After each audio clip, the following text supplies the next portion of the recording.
రాష్ట్ర ప్రజలందరికీ ప్రత్యేకంగా సూర్యాపేట జిల్లా ప్రజలందరికీ శుభాకాంక్షలు తెలియజేస్తూ ముఖ్యమంత్రి రేవంత్ రెడ్డి గారి నేతృత్వంలో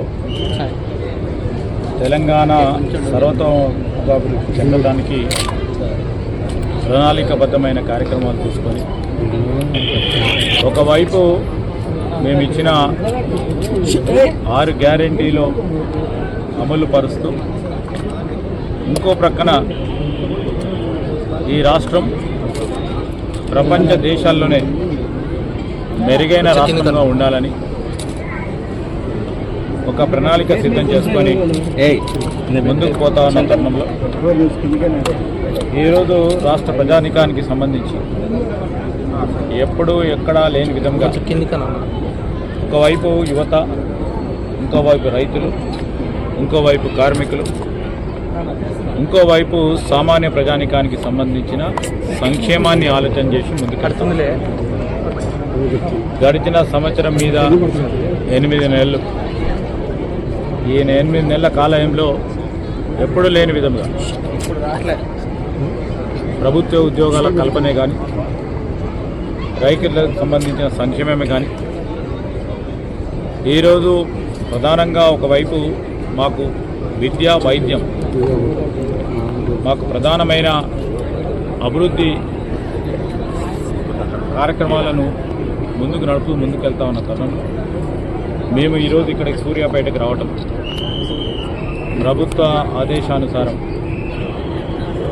ఈరోజు తెలంగాణ సంబంధించి అమరవీరులకు, అదేవిధంగా ఆనాడు నైజాం ప్రభుత్వ నిరంకుశ పాలన నుంచి విముక్తి చెందటానికి కారకులైన అనేక మంది సాయుధ పోరాటంలో పాల్గొన్న మహనీయులను స్మరిస్తూ ఈ కార్యక్రమాన్ని కూడా నిర్వహించడం, అదేవిధంగా సూర్యాపేట ఉన్న ప్రత్యేకత కానీ, కీర్తి కానీ మొత్తం మన రాష్ట్రంలోనే కాదు దేశంలో కూడా కీర్తి చెందిన ప్రదేశం మాకు రావటం, ఇక్కడికి జెండా ఆవిష్కరణ చేయడం గొప్ప అవకాశంగా మేము 10 మంది ఎమ్మెల్యేలు మీ పార్టీలో ఉన్నట్టు వాళ్ళ పార్టీ ఇది తేల్చేది వారి వాదనలు గౌరవ స్పీకర్ గారు విన్న తర్వాత.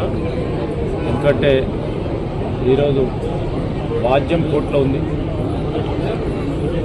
ప్రత్యేకంగా స్పీకర్ గారి పరిధిలో ఉన్న అంశం తొందరగానే తేలిపోతుంది. మరి వారు ఏం చెప్తా ఉన్నారో వారి అఫిడవిట్ల ద్వారా వారు తెలియజేయడం జరిగింది, మీరే చూస్తూ ఉన్నారు.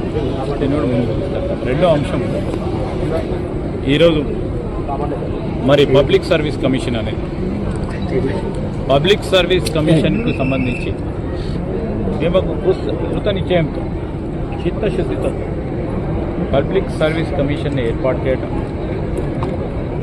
గ్రూప్ 3 కానీ గ్రూప్ 4కి సంబంధించిన ఉద్యోగ ఖాళీలను పూర్తి చేయాలని ఒక పటిష్టమైన యంత్రాంగాన్ని ముందుకు నడుస్తాం. కొంతమంది సందేహాలు ఉండే దాని పరంగా మొన్న కోర్టు ఇచ్చిన తీర్పు, దానిపైన ఈరోజు అన్నీ సవ్యంగా జరిగినాయని పబ్లిక్ సర్వీస్ కమిషన్ వారు కూడా అప్పీల్కి వెళ్తా ఉన్నారు.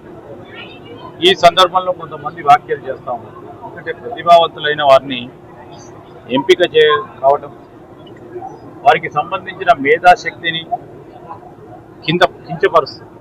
వారు అనేక సంవత్సరాల్లో కష్టపడి సాధిస్తామని అనుకున్న ఉద్యోగాలు సాధిస్తూ ముందుకు వెళ్తూ ఉంటే ఈరోజు వారి మేధాశక్తిని కించపరుస్తూ వారిని ఏదో విధంగా మానసికంగా దెబ్బతీయాలని ప్రయత్నం చేస్తూ ఉన్న కొంతమందికి చెప్తా ఉన్నాం. ఈరోజు పిల్లల భవిష్యత్తుతో ఆడకూడదు. ఏదేమైనప్పటికీ ప్రతి ఒక్కరికి న్యాయం చేసే కార్యక్రమం చేస్తాం. మాకు న్యాయస్థానాలపైన నమ్మకం ఉంది, వారు ఇచ్చిన తీర్పు పట్ల కూడా నమ్మకం ఉంది, గౌరవం ఉంది. ఈరోజు ఈ అంశం విషయంలో తప్పకుండా స్పష్టతతో ముందుకు పోతాం. ఎక్కడ కూడా పబ్లిక్ సర్వీస్ కమిషన్కి సంబంధించి ఎక్కడ కూడా తప్పు జరగలేదని మరి స్పష్టంగా పబ్లిక్ సర్వీస్ కమిషన్ స్పష్టంగా చెప్తా ఉన్న వైనాన్ని రేపు రాబోయే కాలంలో కూడా ఈరోజు వారికి విద్యార్థులకు సంబంధించి మెరిట్నే బేస్ చేసుకొని పబ్లిక్ సర్వీస్ కమిషన్ ముందుకు సాగుతుంది. ఎట్టి విషయంలో దాంట్లో రాజీ పడే ప్రసక్తి కూడా ఉండదు. సార్ ముఖ్యంగా రైతులు చాలా తీవ్ర ఇబ్బంది పడుతున్నారు యూరియా లేక. ఎట్లా ముందుకు వెళ్తున్నారు సార్? ఈరోజు రైతులకు సంబంధించిన యూరియా విషయంలో కేంద్రం కేటాయింపు చేసే ఈ యూరియాని మేము అందరికీ కూడా సరైన విధానంలో పంచడానికి మా వ్యవసాయ శాఖ యంత్రాంగం అంతా కూడా పటిష్టంగా పనిచేస్తూ ఉంది. వచ్చిన యూరియాని వారి వారి పంటలకు ఎంతవరకు అవసరం ఉంటే అంతవరకు ఇవ్వడానికి అరదినమో కొద్దిగా లేట్ అయినప్పటికీ, ఎందుకంటే కేంద్ర ప్రభుత్వానికి సంబంధించి వారు ఎంత యూరియా పంపిస్తే అంత యూరియాని రాష్ట్ర ప్రభుత్వం కూడా డిస్ట్రిబ్యూట్ చేస్తూ ఉంటుంది. ఆ డిస్ట్రిబ్యూషన్ చేసే ప్రక్రియలో ఎక్కడ కూడా ఇబ్బంది రాకుండా ఈరోజు పటిష్టంగా ఒక ప్రణాళిక సిద్ధం చేసుకొని ముందుకు పోతా ఉన్నాం. రైతులు ఆందోళన పడొద్దని మేము చెప్తా ఉన్నాం.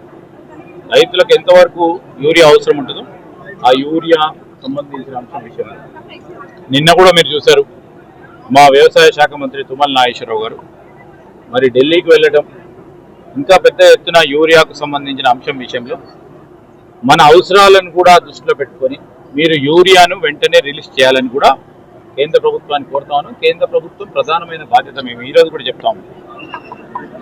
రైతు అవసరాలను దృష్టిలో పెట్టుకొని మా రాష్ట్ర ప్రభుత్వం మా రాష్ట్ర రైతాంగానికి సంబంధించిన యూరియా అవసరాలను దృష్టిలో పెట్టుకొని రిలీజ్ చేయాలని కూడా మేము చెప్తాను. మా తరఫున ఫీజు రియంబర్స్మెంట్ విషయంలో కూడా కాలేజీల పిల్లల్ని ఇబ్బంది పెడుతున్నారు ఇవ్వకుండా.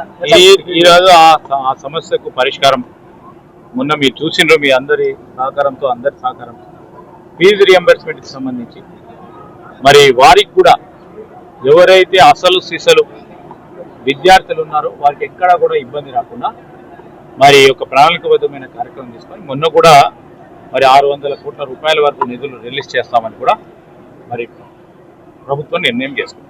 Thank you.